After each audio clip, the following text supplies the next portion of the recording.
fíjate que el Congreso entonces aprueba esta medida de que los privados puedan acceder a la vacuna, la puedan, entiendo yo, negociar y tenerla primero para aplicarla a sus trabajadores y luego también tener algún espacio para lo social y poder atender a la población más vulnerable. La gran pregunta es si esto se hará realidad en algún momento, ¿no? Entiendo yo que, por ejemplo, en Colombia esta semana se aprobó justamente una decisión igual, ¿no? Pero no sé cuál es el real contexto, si es que lo van a poder hacer. Ahora, Pfizer también esta semana enviaba un comunicado donde le decía a los mexicanos de que no era posible que privados negociaran de manera directa porque esto se estaba haciendo a nivel mundial y la política era que los gobiernos tenían la prioridad porque lo que se buscaba es que a través de la adquisición gobierno a gobierno, perdón, gobierno a laboratorio, exista esto que se busca desde un primer momento, es que llegue a todos de la manera más rápida. Así es. Mire, en primer lugar, la situación dada por el Congreso de la República, ¿no? En una apurada aprobación, no de la Comisión de Salud, y eso lo debe saber el pueblo peruano. Quien ha aprobado eso es una Comisión de Economía. O sea, la comisión donde, por lo general, todos los lobbies de las cámaras de comercio, de industrias, etcétera, hacen incidencia para tener políticas a su favor. Pretender comercializar en forma privada las vacunas no va a ser gratis. Es reitero, es un despropósito porque se está vulnerando con eso directamente el derecho a la salud de las personas en general. Las prioridades las debe poner el Estado. Existe una priorización en términos de lo que debe ser el orden de prelación en función de la vulnerabilidad de las personas. La primera línea, las personas que están en contacto con personas en forma masiva, como por ejemplo el personal de seguridad, ya lo hicieron con el personal de salud, a pesar que están incompletos, no solamente médicos en forma incompleta, sino todo el personal de salud y todos los trabajadores del sector, porque el sector está prácticamente paralizado porque hay un fuerte contingente que está en sus casas, porque obviamente no tiene protecciones como la inmunidad que genera la vacuna. Y ahora que una comisión de economía y se salte la valla sin pedir opinión de la Comisión de Salud y aprueben a nivel del Pleno una norma que autoriza lo que no va a ser posible. Usted ha mencionado el ejemplo de México. Bolsonaro en Brasil también planteó eso y lo aprobó. Y sin embargo, también recibieron la misma respuesta. Las negociaciones son ni siquiera de Estado a empresa. El intermediario es el Estado donde está la empresa, es de Estado a Estado, donde la empresa que produce la vacuna, que son diferentes países en el mundo, hace la negociación. Yo creo que ahí lo que se basa, miren, y es una situación perversa, porque la situación generada por la ineficiencia del gobierno también, no solamente para la compra de vacunas. He escuchado la entrevista anterior con el doctor Godofredo Talavera. Nos hemos dado cuenta, todos somos conscientes de lo que ocurrió en el gobierno de Vizcarra con los ministros Zamora y Massetti. La incapacidad para poder planificar las compras. Claro, pero esto... Y continuó Sagasti. Claro, a eso voy, ¿no es cierto? Que esto es un continuismo en realidad, o sea, sigue siendo el mismo nivel de ineficiencia. Ya, así es. Y continuó Sagasti con la misma ministra Massetti y ahora con el ministro Ugarte. Y ya sabemos para qué Massetti siguió en ese lugar. Principalmente para poder negociar con Sinopharm y tener el privilegio de tener, entre otros, ¿no?, la primera vacuna. Protegerse ellos, olvidándose de la primera línea, de los héroes, etcétera, y de la población.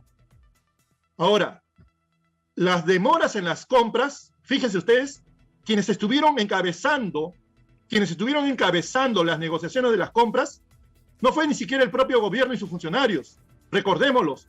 Pusieron un zar de la vacuna para que vaya a las compras, un grupo de empresarios privados, un grupo de operadores privados. Y no lo hicieron bien. No lo hicieron bien. Y como usted hizo hace un momentito en el comentario que habla sobre la Premier, ya sabemos qué conducta tuvo la anterior ministra de Relaciones Exteriores. Ahora la Premier se mete en temas, bueno, puede ser su parte de sus tareas o de su agenda. ¿Y qué hace entonces el Congreso de la República, que se mete en un tema que es eminentemente sanitario? Hay un órgano rector. Cuando se empiece a comprar, si es que ocurriera, va a haber dos peligros. Dos peligros. ¿Cuáles son esos dos peligros que usted advierte? ¿Cuáles son? Porque, a ver, antes de que continúe, porque aquí viene la pregunta, ¿no es cierto? Hay quien defiende este tipo de medidas, hay quien defiende este tipo de acciones que además las ha promovido, bajo la excusa o el argumento de que el privado siempre es mucho más efectivo en respecto a este tipo de negociaciones. O sea... No lo demuestran. No lo han demostrado. 5 operadores del sector privado eran los encargados de comprar la vacuna en el gobierno de Vizcarra. No lo lograron. Incompetentes. Estamos hablando del comando... Seguramente priorizaban por delante sus negocios. Estamos hablando del comando vacuna. El comando vacuna. Y que ahora hay otros operadores también. ¿Usted considera que el comando vacuna fue un grupo de lobistas? Un grupo de lobistas, por supuesto. Tienen expertices, tienen capacidades, tienen contactos, pero ¿lo lograron? ¿Lo lograron? No lo lograron. O sea, esa es una evidencia concreta. Yo entiendo perfectamente y durante el inicio de la pandemia, antes de que continúe, yo recuerdo perfectamente y lo conversábamos al inicio de la pandemia, ¿qué va a pasar cuando la vacuna se cree y qué va a pasar en el mundo? Decíamos en ese entonces, hace un año, ¿no es cierto? ¿Por qué? Porque decíamos, cuando salga la vacuna, esto va a ser un negocio. Todo el mundo lo va a querer tener y todo el mundo va a querer cobrar y ganar. Entonces decíamos, lo correcto sería... Es un bien escaso. Lo correcto sería es que el mundo, como tal, para tratar de superar esta pandemia, concerte y encuentre la fórmula de que esto pues llegue absolutamente todos bajo la premisa de un bien público.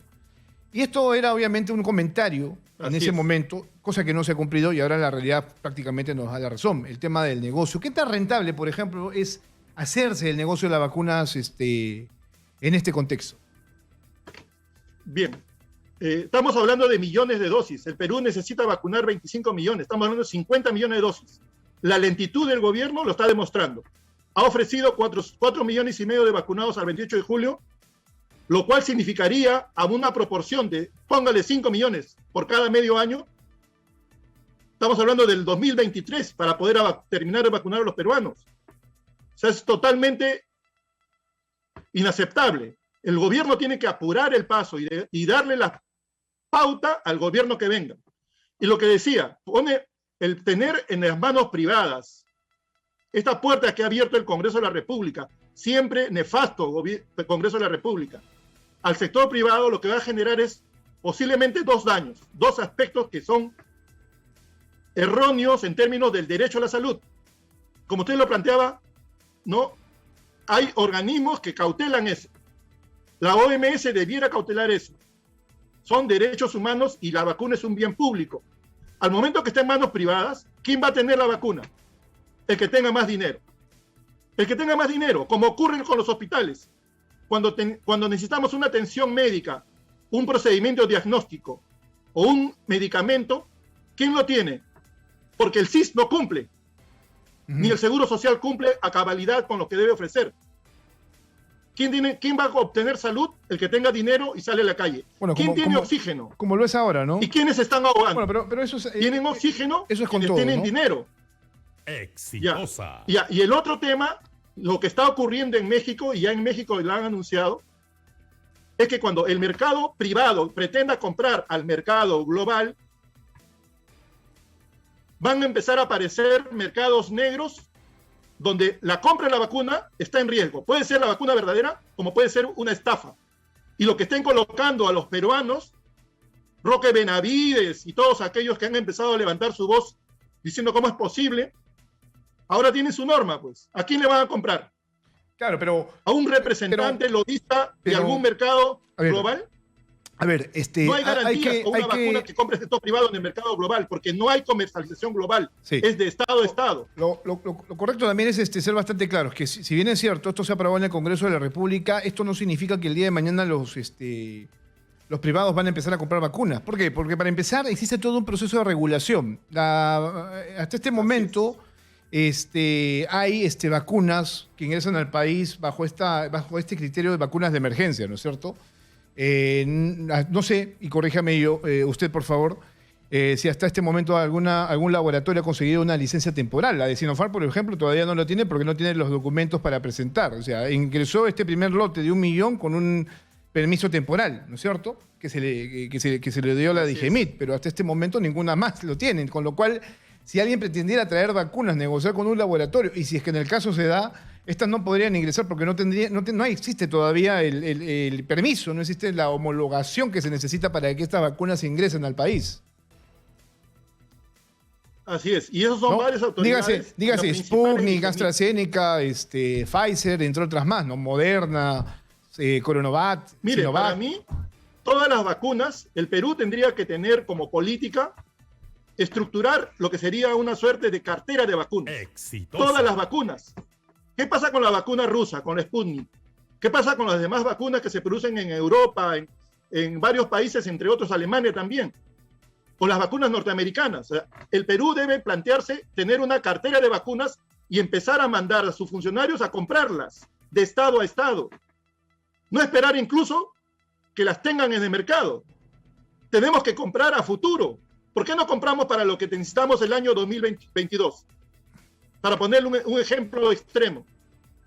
Tenemos que comprar a futuro. Mire, Chile ha comprado 90 millones de vacunas. Sí, pero 90, cuando ellos solo necesitan no, pero 30, a ver, pero en el caso de Chile compran 90 millones de vacunas porque entiende Chile de que esto va a ser una enfermedad estacional, de lo que acá no se está discutiendo, por si acaso. Acá estamos hablando de que COVID-19 se va a resolver una vez que llegue la vacuna, te ponen tus 2 vacunas y se acabó el asunto. El mundo todavía discute cuánto tiempo de efectividad tiene esta vacuna en el organismo, pero también está discutiendo si esto va a ser periódico, si es que vamos a necesitar vacunarnos cada año. Es que justamente, por eso le decía, cartera de vacunas, proyección política de lo que el gobierno y el Estado peruano debe garantizar a los peruanos.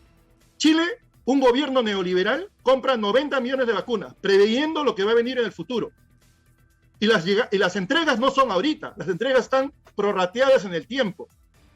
¿Qué hace este gobierno que se dice neoliberal? De economía de mercado y todo lo demás. ¿Por qué no sale al mercado Sagasti? Si Sagasti en enero, a principios de enero, dijo, la vacuna es nuestra estrategia principal. ¿Por qué el gobierno no sale al mercado global a comprar? Dinero tenemos. El Perú tiene 80.000 millones de dólares en reservas internacionales netas. Dinero no nos falta. Crédito no nos falta. ¿Por qué no salimos a comprar? Israel, ¿qué hizo? Una vacuna de $20 la compró a 60. Y listo. Exitosa. Vacunó a toda su población y la curva de contagios cayó. Cayó totalmente. O sea, eso se habla cuando un Estado es responsable de su población. Cuando los gobiernos que administran el Estado son responsables con su población. Que ahora una comisión de economía en el Congreso pretenda que el mercado se abra para que todo el mundo pueda comprar vacunas. A ver, pues que Roque Benavides vaya y compre su vacuna. ¿Qué se va a preocupar él? ¿Por los mineros? ¿Por los funcionarios mineros? Bueno. Ya habrá viajado el señor a vacunarse en Estados Unidos. Bien.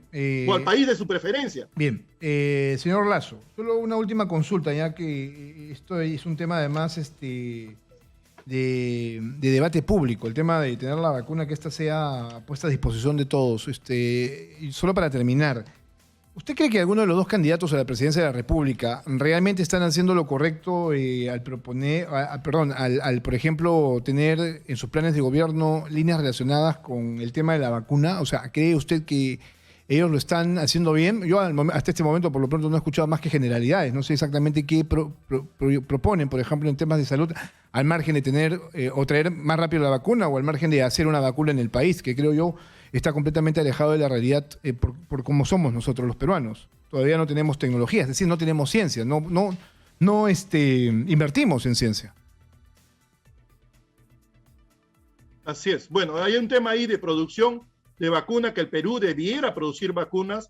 Hay un profesional que ha producido vacunas toda su vida, vacunas para animales, y se puede aprovechar toda esa experiencia y tecnología que tienen para hacer producir vacunas para seres humanos. Pues, estamos el hablando Estado de debe Farvet, que invertir. no es responsable. ¿No? Y por el lado lo que me dice, los candidatos en sus planes de gobierno, lamentablemente no han tenido previsto, cuando se prepararon sus planes de gobierno, el tema de la vacuna. Un tema de última hora colocado, ¿no? Especialmente en su pregón, en su sermón electoral, Y ahora vemos a la propia señora Keiko Fujimori planteando que la vacuna sea privatizada, es decir, que se compren por todos los que puedan comprarla. O sea, es parte de lo mismo, es el mismo esquema. La salud es un bien público, Ya, pero, la vacuna es un bien público. Y en el caso de Pedro Castillo, ¿a usted no le preocupa nada? Por supuesto, o sea, Pedro Castillo tiene que plantear lo mismo, la exigencia de Foro Salud. Yo lo que creo que Pedro Castillo es que tiene que hacer, en el caso de Pedro Castillo, lo que tiene que hacer es tener un plan de gobierno, que no lo tiene. ¿Perdone? No, continúe, por favor. ¿No le escuché la pregunta? No, yo le decía a usted que No, creo lo que que yo digo es que... Sí, continúe, por favor. Ya, yo lo que digo es que los candidatos que han pasado a la segunda vuelta, ambos tienen que garantizar que la vacuna es un bien público y que esta va a llegar a toda la población en el orden prelatorio de su vulnerabilidad. No es aquel que tenga más dinero compra la vacuna, porque aquel que tenga más dinero estoy seguro que no se va a enfermar fácilmente, porque tiene las capacidades de poder confinarse en su casa y no movilizarse. Pero la gente más pobre, la gente vulnerable, de condiciones de salud precarias, de condiciones de salud crónicas, esa población, inclusive joven, debiera ser vacunado. ¿Por qué no se vacuna a todas las personas que tienen tuberculosis? ¿Por qué no se vacuna a todas las personas que tienen enfermedades raras? A todas las personas que tienen VIH-Sida. Así sean jóvenes, son vulnerables por su condición de salud.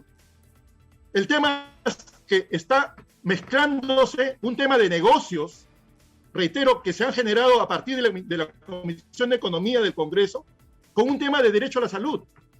Eso es inaceptable. Exitosa. Y yo por eso justamente levantamos nuestra voz desde Foro Salud, porque los candidatos ahora planteen lo mismo. La vacuna es un bien público, el Estado debe garantizarla y el gobierno, cual fuera que llegue, debe permitir que esta vacuna continúe. Sagasti tiene la responsabilidad no solamente para trabajar, como él dice, es un gobierno de transición, un gobierno bisagra, hasta el 28 de julio. Sagasti tiene la responsabilidad de hacer contratos de vacuna para los siguientes meses de este año y del próximo año 22. Si no lo hiciera, es una total irresponsabilidad. Y el país lo va a juzgar, como debe juzgar a Vizcarra por todo lo que ha cometido, por todas las omisiones cometidas. Sí, bueno. Y obviamente las acciones que cometió queriendo aprovecharse de su posición de política para una vacuna VIP. Bueno, esto es importante, que creo que ahí deberíamos sonar también, ¿no es cierto? ¿Cuál es el gran contrato que ya lo tenemos concreto de aquí para los próximos meses? El de China no está, que era el más importante, entre comillas. Después de ese no hay otro más, ¿no es cierto? Al margen del de COVAX Facility y al margen de lo que tiene Pfizer, que va entregando de a poco, ¿no es cierto? Y que no alcanza en realidad. ¿Cuál más? Plata en mano. Mire, si la vacuna cuesta $20 y si me van a cobrar la misma empresa, me cobra 40 porque me la va a dar primero a mí, lo compro. Yo estoy seguro que el pueblo peruano no diría nada si en forma transparente el gobierno de Sagasti indica, hemos tenido que pagar el doble, pero tenemos la vacuna en el Perú. Pero no hacen gestión, está sentado el señor, no sé qué pensando. Mírenla nada más cuando hace intervenciones en los medios de comunicación. ¿Cuál es la conducta política que tiene el presidente Sagasti en relación a todos los temas? Y en el tema de la pandemia. ¿Hace algo por las camas UCI? ¿Hace algo por el oxígeno? No, se lamenta nada más el presidente de la República. En estos contextos tan dramáticos se lamenta que la gente esté muriendo.